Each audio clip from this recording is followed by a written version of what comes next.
Hi guys, it's me again, Gorang 27 TV.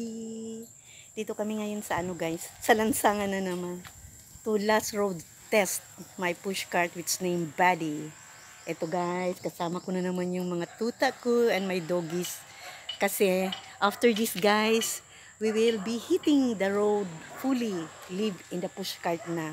Maybe after 3 days from now, it was delayed because of the cold weather na baka mag-hypothermia yung puppy ko guys. So, yun. Hindi ko muna tinuloy. But this time, look my puppies. They're bigger now. Oh, it's okay na siguro sila. Pero wala pa silang vaccine guys. Only deworm kasi they are chihuahua, they are toy dog. They are not yet 800 grams to 1 kilo that they cannot survive the vaccine guys. Well, I hope nasundan nyo ang journey ko guys when we starting to live fully in this pushcart guys. And thank you pala sa mga nag-subscribe. Umiiyak na yung puppy ko. Bakit? Uwi na tayo? Uwi na? Hindi pa. We're hitting the road muna. Huh? Huh? Uwi na? Oh, busog pa naman eh. Mamaya. Kasi after this, tapos na. Ano na kami? Fully na kami mag-hit the road. So, from here, we're going to the highway. Then trying to see kung saan pa ang ano. So, later guys. So, guys, ito. Sasalili muna kami. Kasi ang init. Napaaga yata yung ano ko. Pag road test eh. Ayan, hinihingal ng mga tuta ko. Hinihingal na yan. Hinihingal na yan, chichay. Hinihingal na yung mga tuta na yan. Ano? Ano, hinihingal na yan.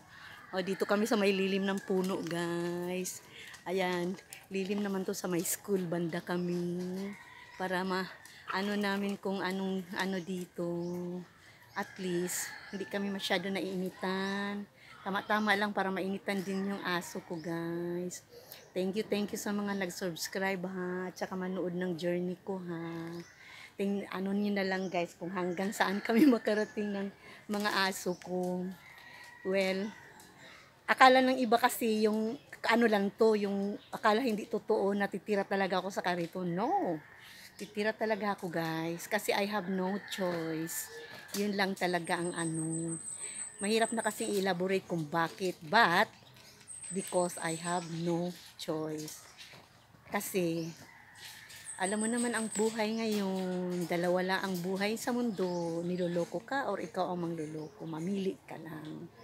Anyway, okay lang naman, at least healthy lang yung mga doggy ko guys, ayan. Healthy lang yung mga yan na makulit. O ano, uwi na tayo? Ayan guys, makulit. Uwi na tayo, uwi na. Ha? Uwi na tayo. Uwi na tayo July? Ha? Uwi na tayo? Uwi na kami. Nainitan yata.